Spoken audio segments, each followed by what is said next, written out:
कार्यक्रम है गृह मंत्रालय भारत सरकार की तरफ से आयोजित आदिवासी आदान प्रदान कार्यक्रम है।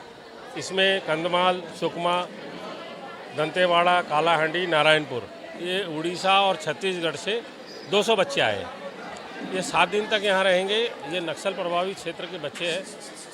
भारत सरकार चाहती है कि जो नक्सल प्रभावित क्षेत्र के बच्चे हैं वो विकास की मुख्य धारा में जुड़े, क्योंकि नक्सली समस्या देश में खास करके छत्तीसगढ़ और उड़ीसा में ज़्यादा है।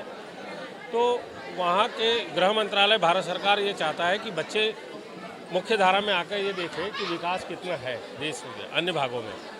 तो इस बार गृह मंत्रालय ने पैटर्न चेंज किया है और बड़े बड़े शहरों में ये कार्यक्रम दिए हैं ताकि बच्चे देखें, इनके इंटरेक्शन भी होंगे, इनके डिक्लेमेशन कॉन्टेस्ट है, इनके फिर जो है सांस्कृतिक कार्यक्रम का कंपटीशन भी है। कल से इनको 2 दिन के भ्रमण पर मुंबई दर्शन के लिए हम भेजेंगे ताकि ये देखें कि बॉम्बे और महाराष्ट्र में किस तरह का विकास है। यहाँ पर इन लोगों का सेशन शुरू सुबह 7 बजे से होता है। योगा होता है, फिर क्लीन इंडिया का कार्यक्रम होता है। इसके पश्चात प्रधानमंत्री जी के जो फ्लैगशिप प्रोग्राम है उसके बारे में जानकारी देंगे। आतंकवाद या जो अलगाववाद है उससे दूर कैसे युवा साथियों को रखना है उसके बारे में जानकारी देंगे। इनका एक भाषण प्रतियोगिता भी होगी, उसमें जो पहला, दूसरा, तीसरा, और उनको उसका विषय है युवा और देश निर्माण में युवाओं की महत्वपूर्ण भूमिका। सांस्कृतिक कार्यक्रम में इनके कंपटीशन कराएंगे कि ये किस तरह से अपना कल्चरल प्रस्तुत करते हैं, और साथ में उनको इनाम भी है। वो इनाम उनके डीबीटी के माध्यम से सीधे उनके खाते में जाएंगे या टीम को जाएगा। तो इस तरह से समेकित एक 7 दिन का प्रोग्राम है। इनको नेहरू युवा केंद्र की तरफ से किट भी दी है। आने जाने की पूरी व्यवस्था भारत सरकार के द्वारा की गई है। सब बच्चे का इंश्योरेंस भी है, जो ट्रेन से आए हैं सारे बच्चों का इंश्योरेंस है। और इस तरह से ये लोग यहाँ से जब जाते हैं तो यहाँ पर जो उन्होंने देखा है वो अपने गांव में बताते हैं, क्योंकि ये आदिवासी बच्चे और बहुत अंदर रहते हैं। यहाँ पर ये जो जिस तरह से बॉम्बे की सुख सुविधा है वो सब उससे वंचित है। तो ये वंचितों के लिए एक अच्छा प्रयास है भारत सरकार का, और हम लोग इसको, ये 16वां कार्यक्रम है। तो हर प्रतिवर्ष जो है 2000 से 2500 बच्चे भारत भ्रमण पर जाते हैं। इस तरह से ये दूसरा बेच है यहाँ पे 16वें आदिवासी आदान प्रदान कार्यक्रम है।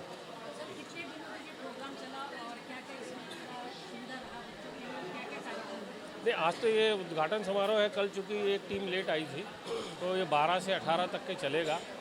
कल से 2 दिन के लिए इनको भ्रमण पर भेजेंगे, फिर इनका डिक्लेमेशन कॉन्टेस्ट होगा और इनसे लोगों अलग अलग विषय के लोगों को लाकर यहाँ पर उसकी बात कराई जाएगी।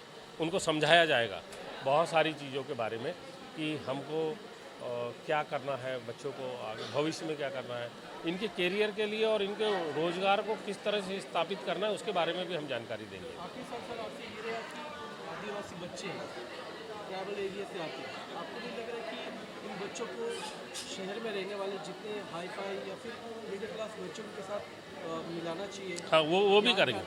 वो इनको इंटरेक्शन कराएंगे, एजुकेशनल इंस्टीट्यूशंस को भी घुमाते हैं इनको, ताकि ये अपने क्षेत्र के स्कूल और मुंबई महानगर के स्कूल और कॉलेज को देखे। हालांकि ये बहुत सारी चीज़ें जानते हैं। आजकल नेट सब बच्चा चलाता है, सबके पास फ़ोन है। इसमें से कई बच्चे ऐसे हैं जो पहली बार ट्रेन में बैठे हैं, और ऑलमोस्ट युवा जो है पहली बार मुंबई आए हैं। तो इनके अपने सपने हैं। इनके सपनों को पूरा करने का जो दायित्व यहाँ पर 7 दिन में है वो हमारा है। हम इनको बहुत अच्छे से अपने परिवार के सदस्य के रूप में रखते हैं, और वो लोग बहुत एंजॉय भी कर रहे हैं। और हमारे साथ अतिथियों ने जो है आज गृह मंत्रालय से शौकीन मैडम आई है, जो अंडर अवर सचिव के रूप में वहाँ पर काम करती है। तो इन्होंने भी इस कार्यक्रम को देखा। मैं चाहूँगा कि आप उनसे भी पूछें कि उनको यहाँ पर आकर कैसा लगा। प्रधान का कल्चरल प्रोग्राम था, तो सिर्फ ऐसा नहीं है कि हम बच्चों के लिए कुछ कर रहे हैं। बच्चों ने भी हमें दिखाया, हमने ये कल्चर भी नहीं देखा क्योंकि वो बाहर नहीं आए हैं, हम उधर नहीं गए हैं। तो बहुत अच्छा आदान प्रदान समारोह मुझे लगा और बच्चों का एक्साइटमेंट देख के मुझे बहुत खुशी हो रही है कि they are looking forward to the entire programme कि हम कितना मुंबई शहर घूमने वाले हैं, तो मुझे बहुत अच्छा लगा। सॉरी, बिल्कुल बच्चे झूम रहे थे तो देख के हम बैठे बैठे ही झूम रहे थे, फिर खड़े होके भी झूमा। बहुत अच्छा लगा और बहुत अच्छे स्माइली फेस के साथ जो बच्चा डांस कर रहा है, एंजॉय कर रहा है, वो देख के हम खुद बहुत स्माइल कर रहे थे। आप किस तरीके से ये आगे बढ़ाएंगे, क्योंकि आपके ऊपर बहुत सारे दायित्व हैं? बिल्कुल, देखिए भारत सरकार जो कोशिशें कर सकती है वो पूरी कर रही है। जो 16 सालों से ये प्रोग्राम चल रहा है, पूरी कोशिश है कि इसको कंटिन्यू रखा जाएगा और जिस तरह से बढ़ा सकते हैं हम और चीज़ें इन्वॉल्व इसमें कर सकते हैं, उसकी पूरी कोशिश की जाएगी। बेटा मैम, आप क्या कहेंगे, आप किस तरीके से जुड़े इस प्रोग्राम से और कैसे एक्सपीरियंस रहा? मैं तो ये दूसरी बार आ रही हूँ और मैं प्रकाश जी को मैं धन्यवाद करती हूँ, क्योंकि जो जिस जगह से ये बच्चे आए हुए हैं उनके जो चेहरे पे मुस्कान है एक सपनों के शहर में आने का, वो उनके चेहरे पे झलक रहा है और वो अपनी खुशियों को बयां करने के लिए वो अपने माता पिता, अपने मित्रों के साथ वो जल्द से बयां करना चाहते हैं, परंतु यहाँ की जितनी खुशियाँ हैं वो समेटना चाहते हैं। मैं अपने आदरणीय प्रधानमंत्री मोदी जी से एक और विनंती करती हूँ कि जिस प्रकार इनके उड़ानों के सपनों को उन्होंने पर दिया है इन बच्चों के लिए, और बहुत सारी चीज़ें जो उनकी ज़रूरत की हैं वो पूरी की जाए और भारत सरकार में ऐसे ही बच्चे उड़ान भरें और रोज़गार हर व्यवस्था इनके लिए की जाए।